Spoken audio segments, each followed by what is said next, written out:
All right, this is segment 2. We're going to give a quick recap about UFC on FX this past week. Browne versus Bigfoot. Browne versus Bigfoot main event. There was only 4 fights on the card, although we did get to see also Michael Johnson against Danny Castillo because of the fights were finishing pretty early. But opening matchup, a little bit of an upset.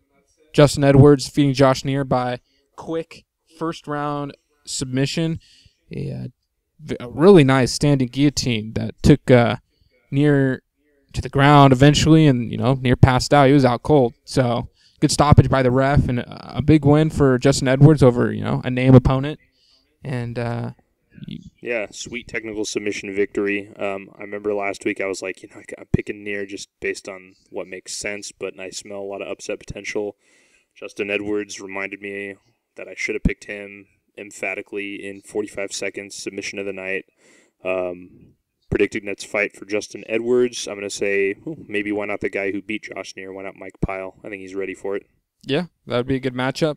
I don't know. Josh Neer kind of seems to me like he's a little bit out of shape. He kind of had that appearance that he's kind of been in the cage a long time, and he's kind of one of those gatekeeper guys, which he kind of is, but at this point in his career, it just kind of looks like he's definitely past his prime. But yeah, still a good win for Edwards. Moving on to the next fight on the card, John Dodson, Ultimate Fighter winner, looks like he's the next in line for the title shot after defeating Hussier de Silva or Hussier Formiga. I was really confused. I was calling him Hussier de Silva, and I saw everyone everywhere listing him as Hussier Formiga, but I guess Formiga is his nickname.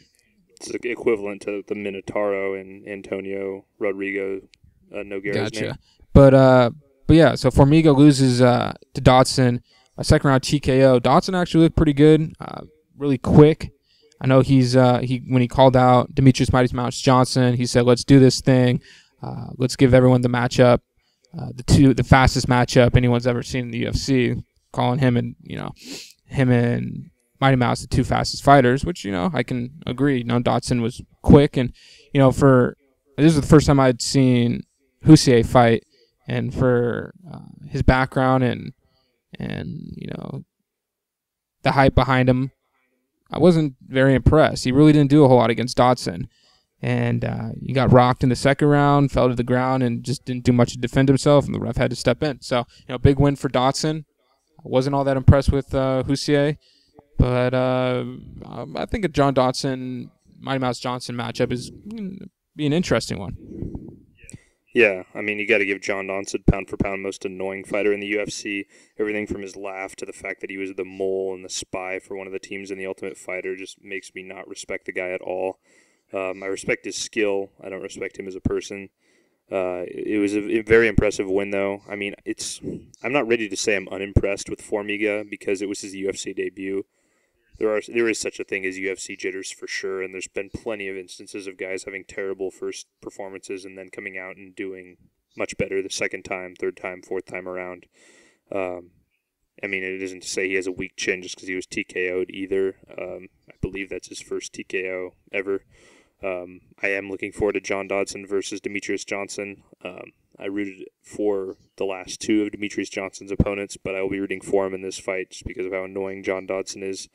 That being said, I still think that division is the top spot's going to be kind of rotating. I hope Demetrius Johnson retains it in this next one, but you see that when a division's kind of growing, they change champions a lot because it's hard to see, this guy's clear-cut better than this guy, and the rankings kind of tend to shift a lot, and you'll see guys who are top contenders one day just dropping out of sight the next day, like with Mike Browne. Different division, but still, back when that division was growing a little bit more. So I wouldn't be surprised if we see a totally new face holding the strap pretty soon. But I'm looking forward to that fight. No need to give predictions on who John Dodson's fighting next. We know it's Mighty Mouse. Yeah, good win for Dodson. I think one of the more notable things to point out is Pat Barry calling out a fan during this fight who was calling the flyweights pussies.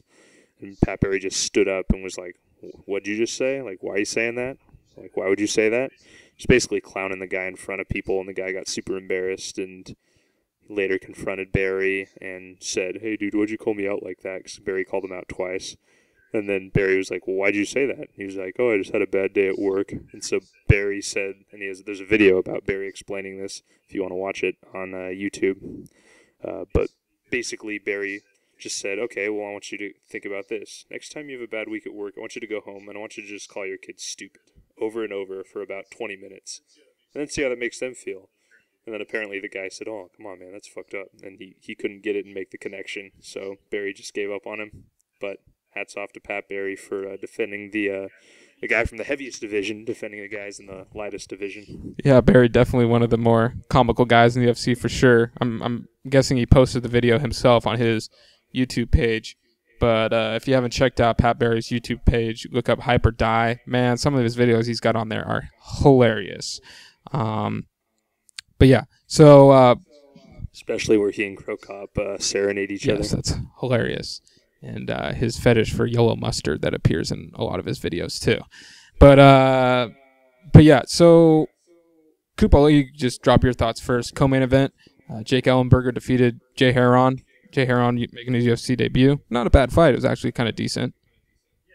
Yeah. I think it was expected to be just a brutal knockout or just a really exciting back and forth. So a lot of people were saying it was somewhat boring.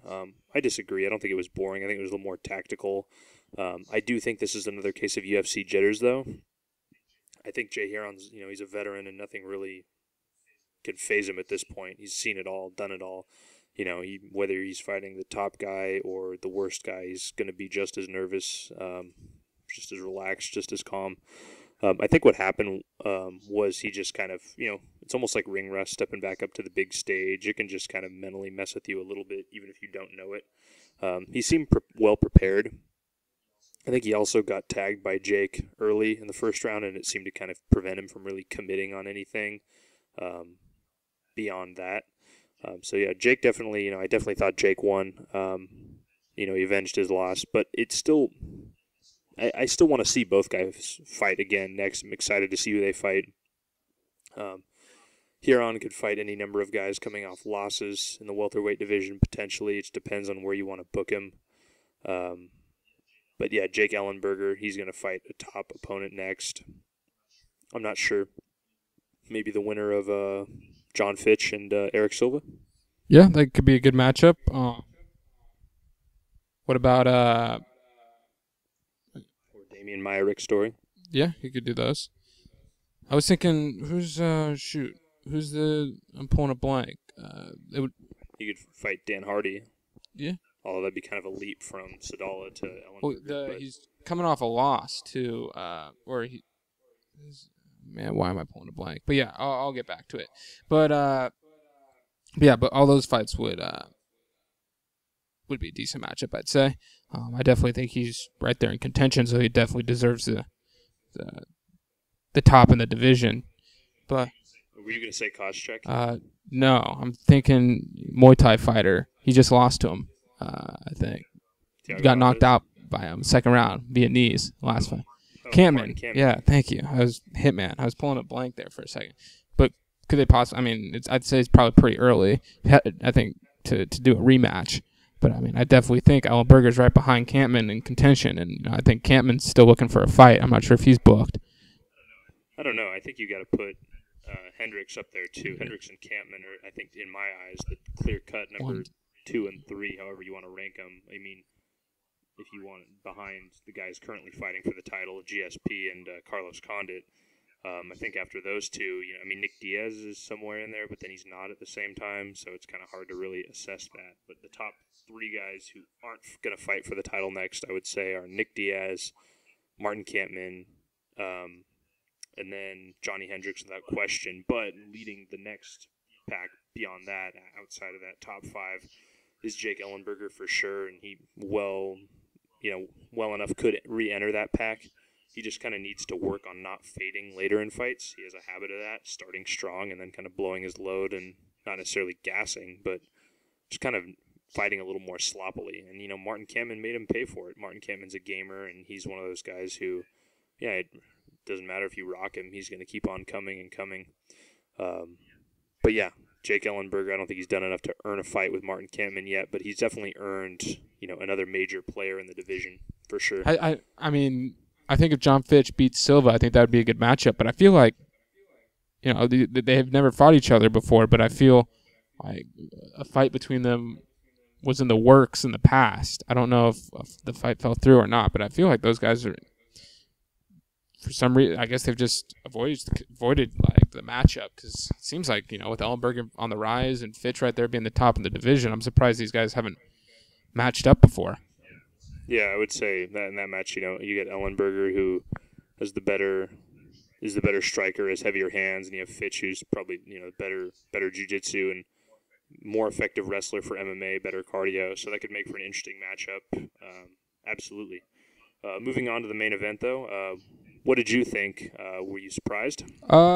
Yeah, but I'm also, Travis Browne definitely, messed up his knee pretty good. He's out for a little while.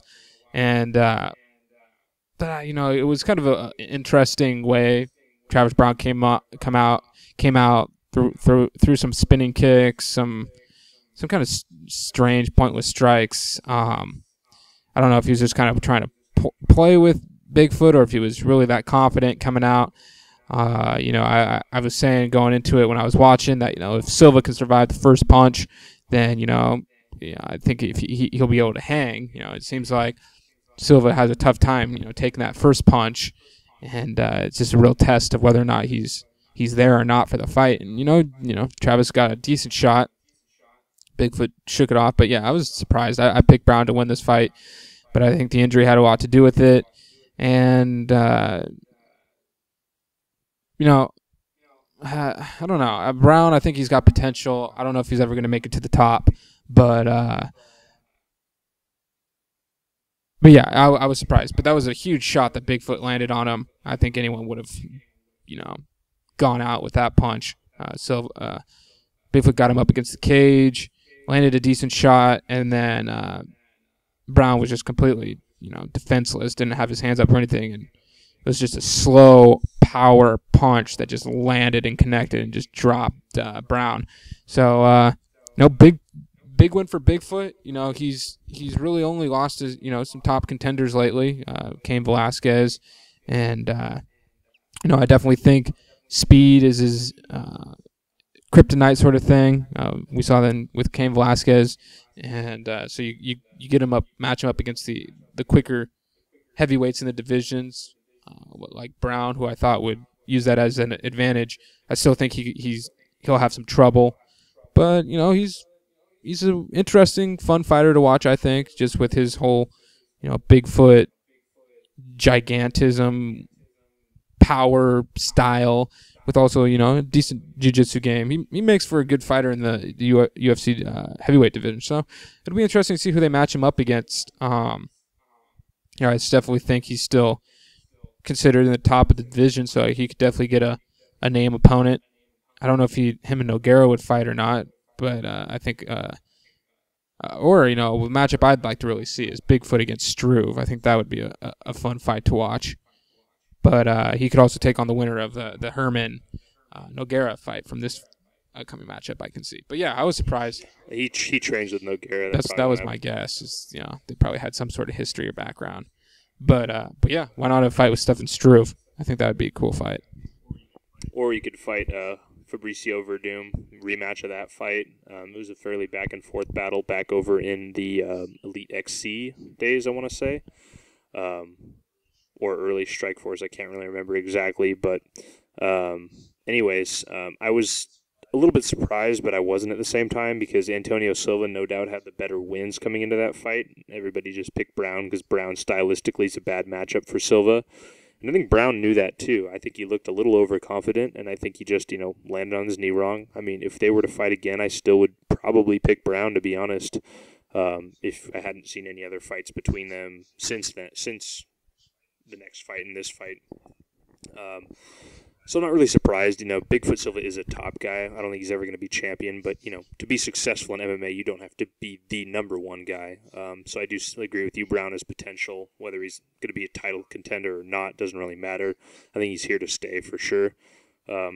I'd like to see Silva next against Fabricio Verdum, or I would like to see him face Stefan Struve. Another interesting fight, I think, is Mark Hunt when he comes back from injury.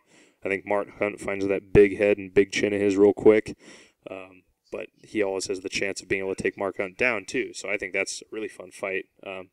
But then again, I'm tempted to also say Mark Hunt's original fight against Struve is pretty funny, too, in the sense that you have a short guy against a real tall guy chopping down a tree. Freak show-looking matchups. That's what the heavyweight division will give you with that. The weight, such the large weight gap between light heavy and heavyweight. You got those kind of freak matchups. Yeah, absolutely. And I think Travis Browne's going to get a nice bounce-back opponent. I think he's actually going to face Fabricio Verdum's last opponent that he beat, which is, what's his name? Mike. I'd have to the guy who lost to Fabricio Verdum, but also had that spectacular knockout victory over Todd Duffy. I'm drawing a blank on his name, but I'll think of it. He's kind of an out-of-shape guy who just kind of always finds a way to win. Yeah, Mike Russo, that's it. Yeah, I'm actually a fan of that guy, so I don't know how I forgot his name. But I think Browne's going to fight him next. They're both coming off TKO losses. I think that fight makes sense. And, I think Bigfoot Silva has a pretty big opponent waiting for him in his next fight. I don't think he's done enough to deserve a top 5 opponent, but there's somebody who's on a win streak. Well, you got the Roy Nelson Shane Carwin matchup coming up too. That could winner could possibly get a matchup with Bigfoot. Oh yeah, plenty of options. Or if for some reason Bigfoot gets injured and has to be sidelined for a while, he very well could be Alistair Overeem's opponent when he is back. Yeah. So those were our recaps for UFC on FX. All around decent night of fights, free fights, so can't complain. But we're just a little bit over an hour now. Going to close out the show. Just give our quick thoughts on Mayhem Miller, and I'll post a link to the video on this page also, so you can go check out the interview if you haven't seen it. But really kind of bizarre. Showed up on Ariel Helwani's show to promote his new movie, Here Comes the Boom. He plays a MMA Irish fighter. I think his name is Lucky Patrick, but shows up kind of in character as Lucky Patrick. But Mayhem coming off a troubled couple months, had an incident where he ran around a church naked, I believe. He was arrested and had some weird stuff going on his Twitter account, and just kind of some odd behavior from Mayhem recently. But he showed up, and it appeared that he wasn't completely himself or there. It was kind of reminiscent of the David Letterman Joaquin Phoenix interview, where Joaquin Phoenix showed up, looking like he was tripping on drugs, but we later found out that was a staged interview, and it was part of his documentary, and he was playing a character. But a lot of people thought it was real, and that Joaquin Phoenix was on drugs and tripping, and was kind of sad and a little bit in poor taste. But Ariel Helwani came on after Mayhem Miller stormed off for the interview, came back and kind of apologized, was really professional about the whole thing. Him and Mayhem go way back, and so he definitely was could sense something wasn't completely right, and whether or not Mayhem's playing this character or if he's really having issues, or it seemed like he was almost like he kept addressing Mayhem as not being there, and he's out in the woods. Sometimes they don't come back from the woods. It's just kind of some weird stuff he was saying. But it sucks. I don't know if he's taking some drugs. He was recently released by the UFC. I don't know if that had anything to do with his downward spiral, if you want to call it. He hasn't quite crashed yet, but hopefully that doesn't happen. But his behavior on the MMA Hour show definitely doesn't show any positive signs. He was supposed to come on the show and kind of explain himself about the last couple months and clear that everything up with that. And, just didn't happen. Wouldn't address Ariel Helwani as Mayhem. But yeah, ended up storming out, and that was that. So kind of a bizarre interview, and hopefully.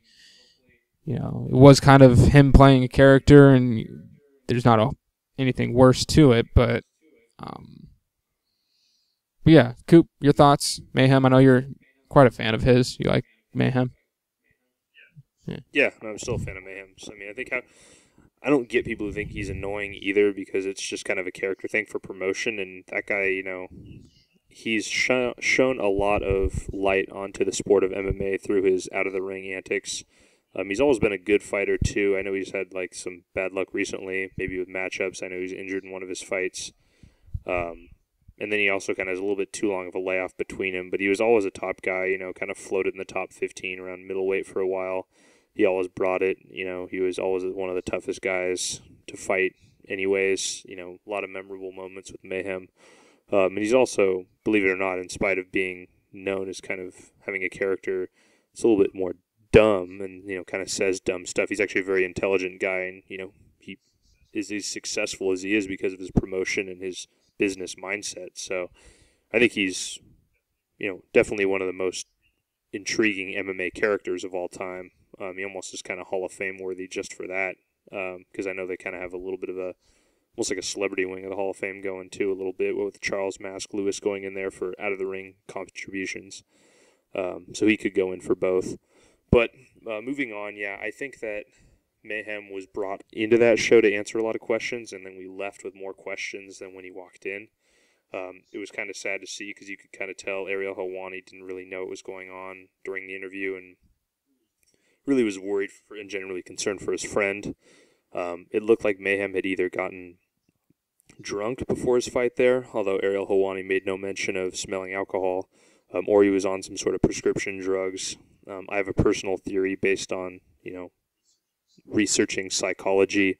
I know in a lot of cases where somebody has some sort of thing that they can't accept in life, in this case, maybe Mayhem feeling like he failed his expectations, didn't live up to him, kind of failed the UFC in a big spotlight. He kind of blew it in a major way.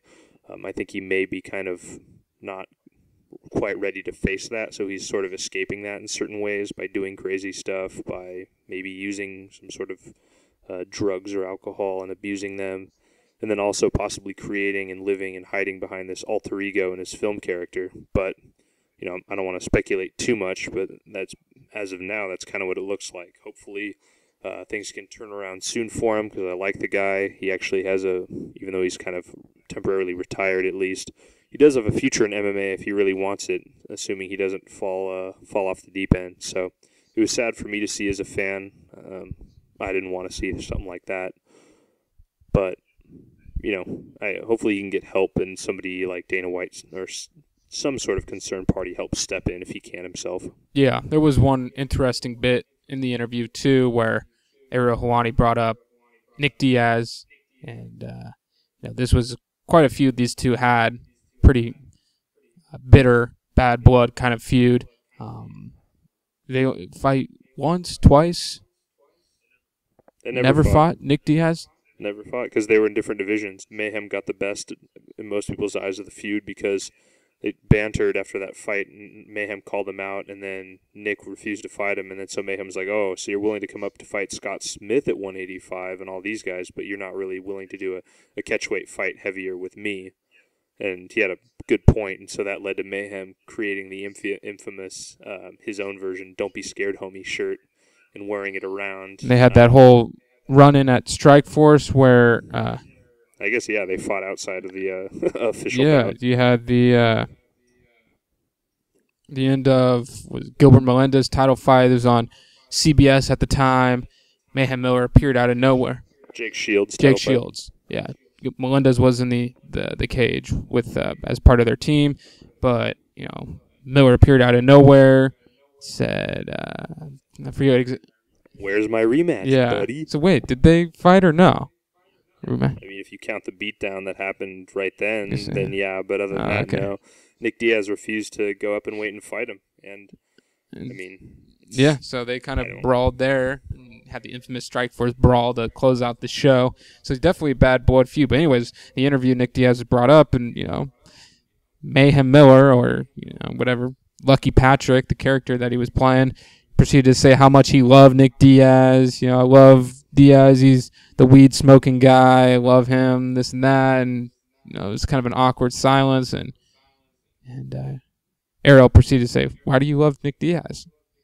And, he went on to compliment how this guy's just a fighter. He brings it every time. He's not all about the boring ground game and humping your opponent and this and that. And, just proceeded to give Nick Diaz a bunch of compliments, which is the complete opposite of what you'd expect to hear from Mayhem Miller, But here he is complimenting Nick Diaz when, he couldn't talk good about him like a couple months ago. So that was kind of just an interesting bit there. But yeah, just kind of an interesting, bizarre, sad interview, whichever way you want to look at it. But yeah, hopefully, if he does need help, someone sees this and they help him out. I don't know. He's pretty close with Joe Rogan. They're quite good pals, so it'll be interesting to see if Rogan says anything about this or if he steps up to help out or anything, if he truly does need help. But yeah, we'll see what comes of it. Like you said, there's more questions now than when he originally showed up for the interview, but hope for the best. So that closes out our show. Went over a little bit, but did this thing in 2 segments. Gonna probably try and divide it up a little bit. I don't like the whole 1 hour format on YouTube. Still working on trying to get this thing on a podcast. If you're listening still, thank you. And yeah, so that's it. Coop, any final closing words for tonight's episode? And be sure to tune in this weekend. Catch the upset of the century when the American Psycho steps on the Spider. Yeah, if you are just tuning into this segment, you can check above. I'll put a link to our predictions for part 1. But yeah, so that closes out our show. Thanks for listening. Feel free to subscribe on Twitter, all that good stuff. Signing off. Peace.